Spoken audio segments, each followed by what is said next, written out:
Bonjour à toutes et à tous, je m'appelle Michel Pinger, je suis professeur émérite à l'Université de Strasbourg, médecin diabétologue, ancien chef de service au CHU et je préside le Centre européen d'études du diabète, structure privée de recherche. L'objectif dans cette présentation est de faire le point sur les relations entre diabète et SRAS Covid-19 en allant peut-être au-delà et essayer de voir comment cette association et ce qui en découle a pu influencer et va influencer la médecine du XXIe siècle. Alors, je vous propose de voir très rapidement une petite introduction pour rappeler ce qu'est la problématique. Et ensuite, nous verrons quelle est la morbidité et la mortalité dans la population générale. Ceci à 18 mois après la première vague. Euh, Nous verrons ensuite l'impact du diabète proprement dit sur l'infection virale et vice-versa, l'impact de la Covid-19 sur l'évolution du diabète, pour aller peut-être essayer de définir de nouveaux paradigmes de santé pour 2050. En résumé, et c'est l'introduction, les faits avérés, il n'y en a pas beaucoup. On sait aujourd'hui que le diabète a été identifié comme le premier facteur de gravité dès le début de l'épidémie de Covid en Chine. Et on sait que les mesures sanitaires qui ont été prises, notamment le confinement à un moment donné, ont eu un impact sur la vie quotidienne des diabétiques et notamment sur la prise en charge de leur pathologie. Et je terminerai bien sûr comme certitude par le fait que la vaccination, rappelons-le, comme pour tous, diabétiques ou non diabétiques, est la mesure essentielle. Par contre, on ne sait pas tout. On ne sait pas tout parce que ce drame sanitaire a pris de court tout le monde. Personne n'a vu venir ce drame, personne n'était préparé à une telle problématique. De plus, les données dont nous avons connaissance portent essentiellement sur des patients symptomatiques et hospitalisés. Et nous avons très peu d'informations sur les Covid asymptomatiques ou qui sont restés à domicile et qui n'ont pas développé de forme sévère. On verra que la collecte de données fait que la réalité de l'imputabilité directe de la Covid-19 dans la mortalité n'est pas toujours évidente. On a beaucoup parlé tout au long de cette période d'études, d'efficacité, d'études de risques qui sont basées sur les principes qui sont les nôtres actuellement dans la médecine, qui sont le principe de précaution et le rapport bénéfice-risque, ce qui induit toujours de très grandes inerties dans la conduite des études.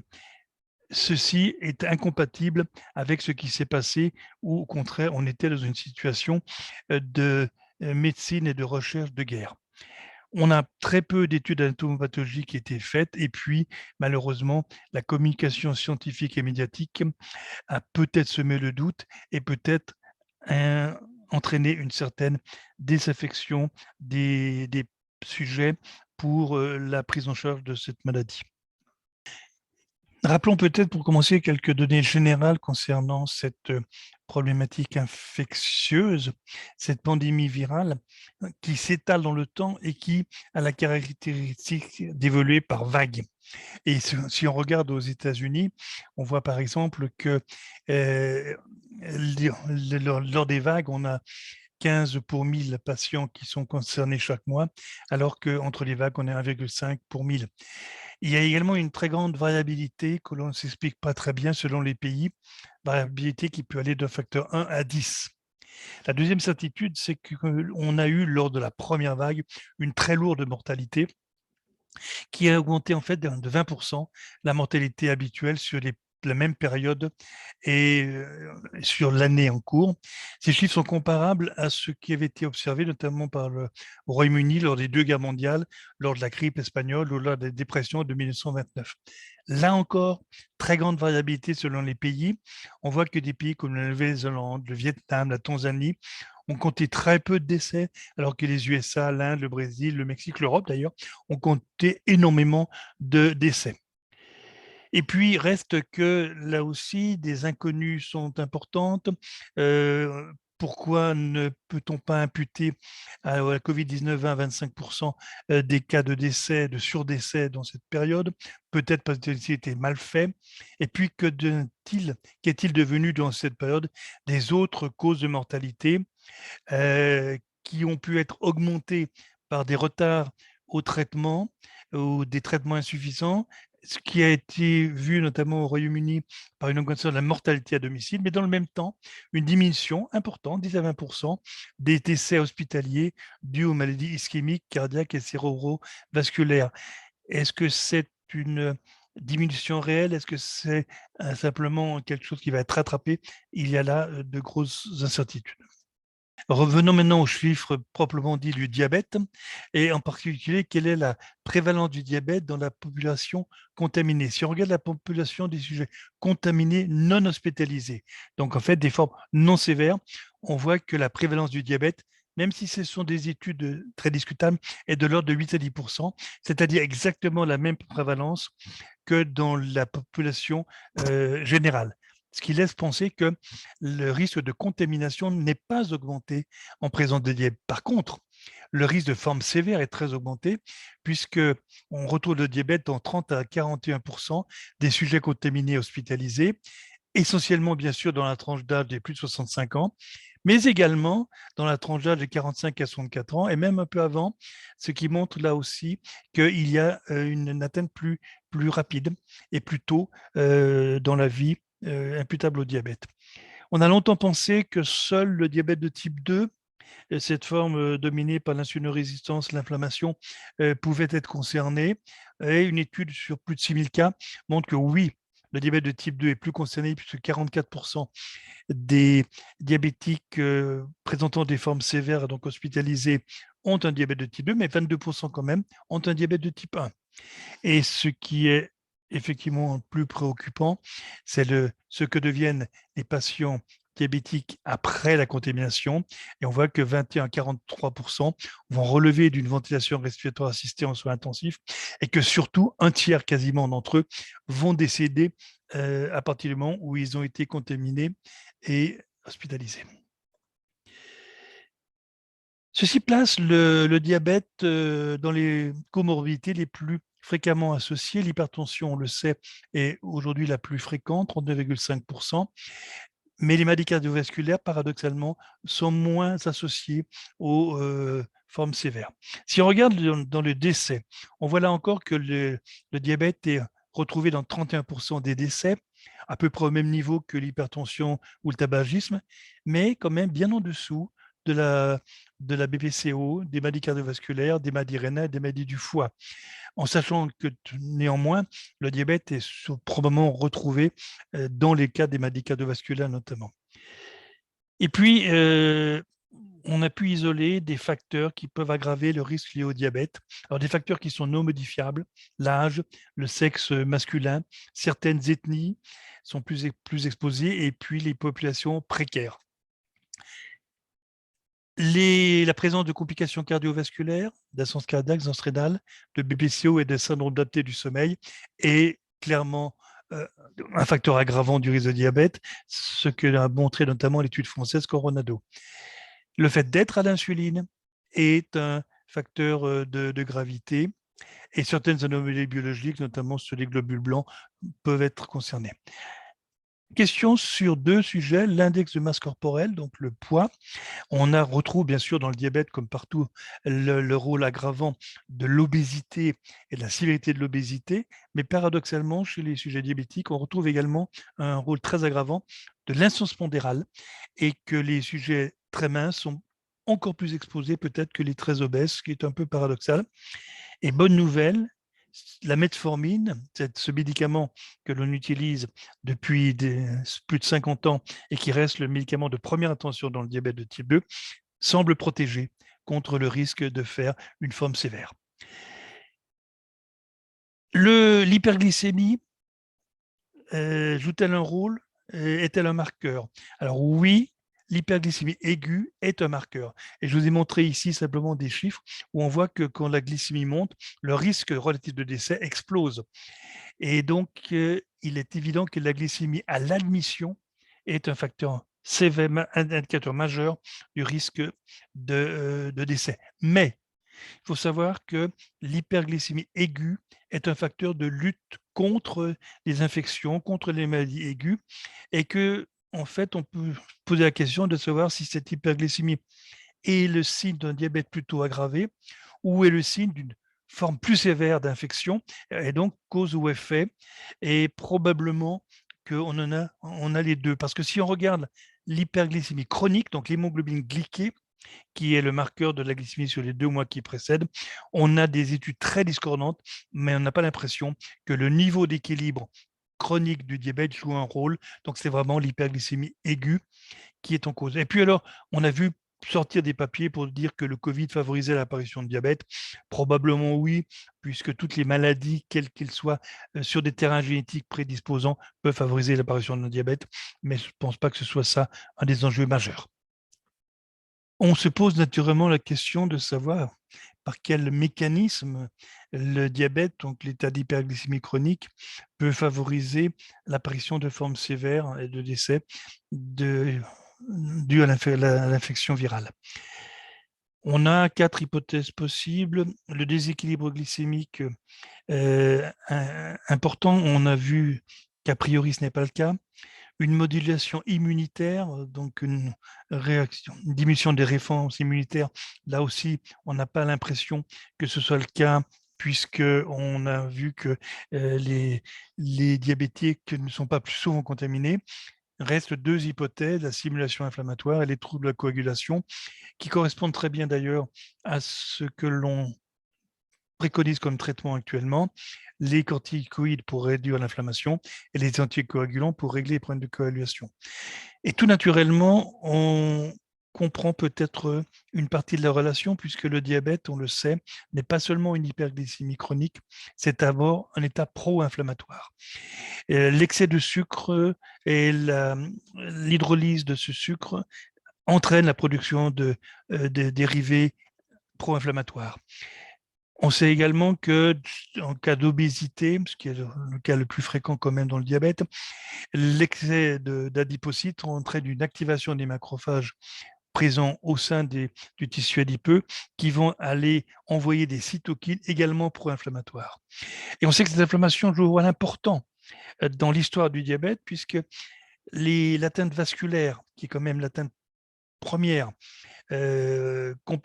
compliquant le diabète, les lésions des cellules endothéliales sont des lésions d'abord inflammatoires, comme le sont d'ailleurs les lésions glomérulaires au niveau rénal, qui est la deuxième cause d'atteinte sévère du diabète. Et puis, on a la preuve que quand on greffe des îlots en réalisant une allogreffe, eh bien, ces îlots vont être détruits très rapidement par un phénomène inflammatoire que le diabétique est capable de mettre en œuvre. Donc, probablement que cet état inflammatoire, pro-inflammatoire, joue un rôle majeur dans l'apparition, au moins de la première phase pulmonaire. Alors, je dirais un peu des banalités, parce que nous savons tous que sur le fait que le diabète a été impacté indirectement par la Covid-19 et notamment par les mesures sanitaires et le confinement. On sait que l'offre de soins primaires et l'offre de soins spécialisés a été beaucoup diminuée, et notamment chez les médecins généralistes.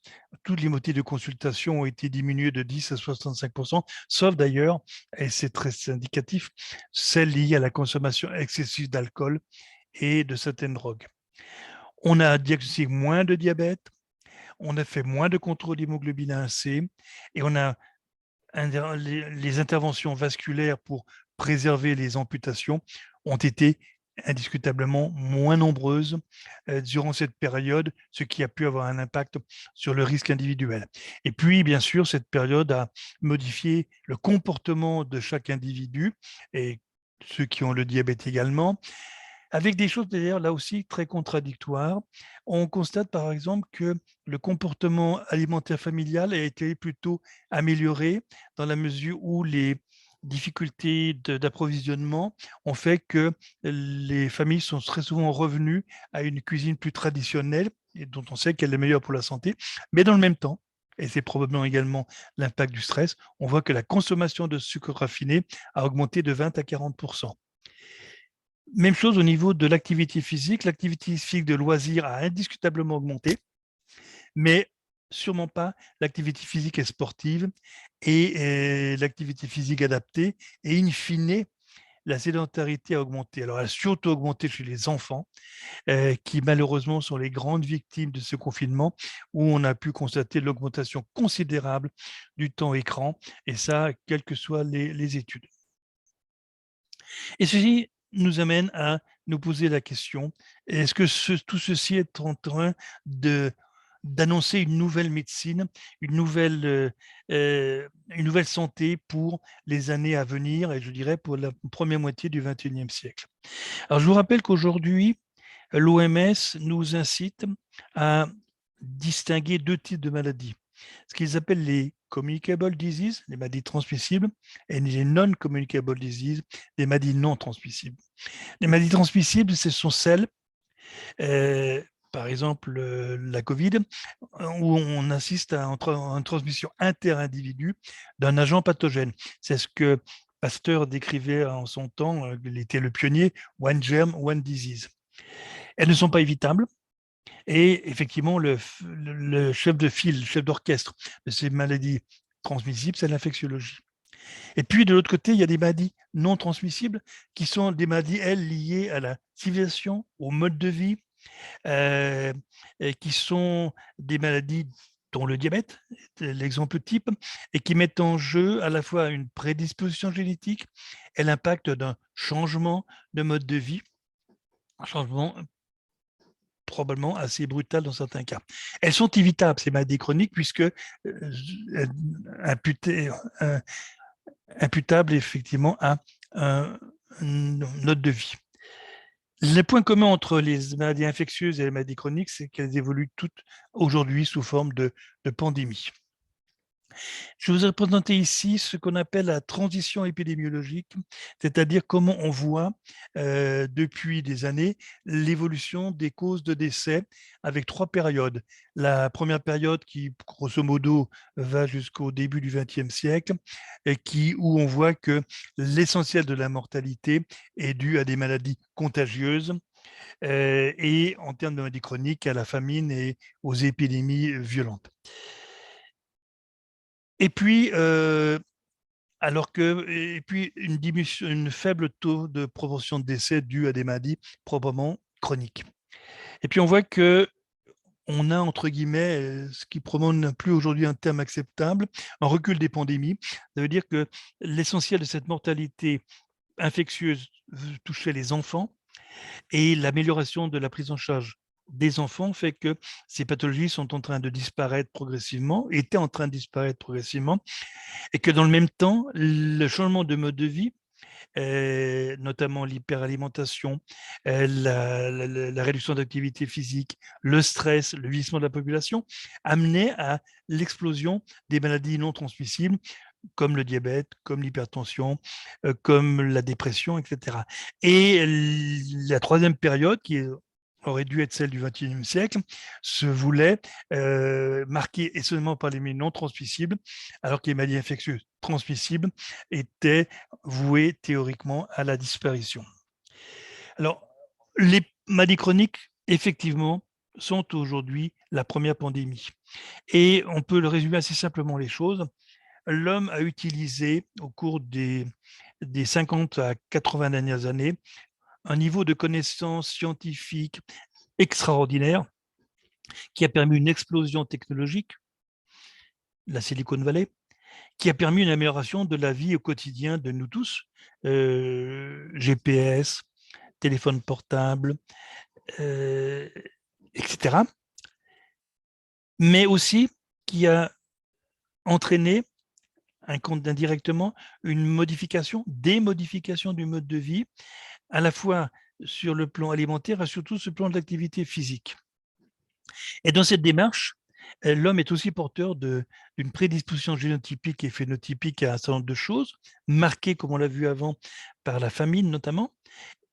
Et ces modifications du mode de vie vont être celles qui vont faire apparaître les maladies chroniques, qui, elles, en l'inverse, vont diminuer la qualité de vie au quotidien de ceux qui en sont atteints. Et donc, c'est cet facteur prédominante de l'explosion technologique qui est probablement à l'origine des pandémies de maladies chroniques qui n'auraient aujourd'hui probablement pas été pandémiques si on n'avait pas eu cette évolution. Juste pour me chiffrer un peu les choses, on sait aujourd'hui que depuis le début de ce siècle, du XXIe siècle, les pandémies de maladies chroniques sont la première problématique médicale. 37% des sujets de plus de 65 ans sont porteurs d'au moins 2 maladies chroniques. Les maladies chroniques sont la première cause de mortalité dans le monde, 41 millions de décès annuels, soit 71% des décès, toutes causes confondues, ce qui ramène les décès liés au Covid à une réalité. Et elles sont également un problème sociétal, puisque 70-80% de l'ensemble des dépenses de santé sont consacrées au coût direct de ces maladies chroniques. Et puis, ces maladies chroniques, on a vraiment l'impression que même si on voit que leur incidence peut-être s'améliore un petit peu depuis quelques années, elles ne vont pas cesser de progresser en termes d'impact de prévalence jusqu'en 2050, où peut-être des choses pourront avoir changé. Alors pourquoi vont évoluer-elles et finalement, est-ce que ces maladies non transmissibles, comme le diabète, sont vraiment des maladies non transmissibles? Dans le diabète de type 2, on a toujours impliqué la susceptibilité génétique, qui est une méthode de transmission, mais qui est quelque chose d'assez simple, où on sait que notre organisation génétique est tournée autour du stockage du glucose, stockage du sel pour lutter contre la famine, et puis l'optimisation de l'utilisation des réserves, économiser au maximum ces réserves, ceci pour permettre l'activité physique qui était obligatoire dans les siècles passés et la privation. On a aujourd'hui découvert, et c'est des choses qui remontent à 5 à 8 ans, que ce n'était pas la seule cause de la prédisposition à l'apparition du diabète et notamment à l'explosion du diabète, et qu'on peut avoir des modifications portant non pas sur la mutation de gène, mais sur le fonctionnement du gène, ce qu'on appelle les modifications épigénétiques, ou des facteurs comme le cycle nictéméral, le respect veille-sommeil, l'alimentation, l'environnement, l'activité physique, sont capables d'induire des modifications biochimiques au niveau des gènes sans entraîner de mutation. Et aujourd'hui, la partie droite de l'image, vous voyez qu'on retrouve des mutations importantes de nature épigénétique chez un diabétique de type 2, avant tout au niveau du pancréas et au niveau du muscle. Et on sait aujourd'hui que pancréas et muscle sont deux des gros partenaires dans l'apparition de diabète, mais aussi au niveau du tissu adipeux et au niveau du foie. Et donc, quelque part, la vie, le mode de vie qu'on a, impacte directement, immédiatement, le fonctionnement des gènes sans prendre en compte, par ailleurs, l'histoire de notre capital génétique. Et puis, en allant plus loin, ces modifications épigénétiques, elles vont toucher les gamètes, vous savez, les cellules reproductrices, les spermatozoïdes chez l'homme, l'ovule chez la femme, et elles vont pouvoir donc, par ce biais, être transmissibles. Et on a aujourd'hui la certitude que cette transmission des modifications génétiques, épigénétiques induites par l'environnement vont pouvoir au moins durer 2 générations, peut-être 3.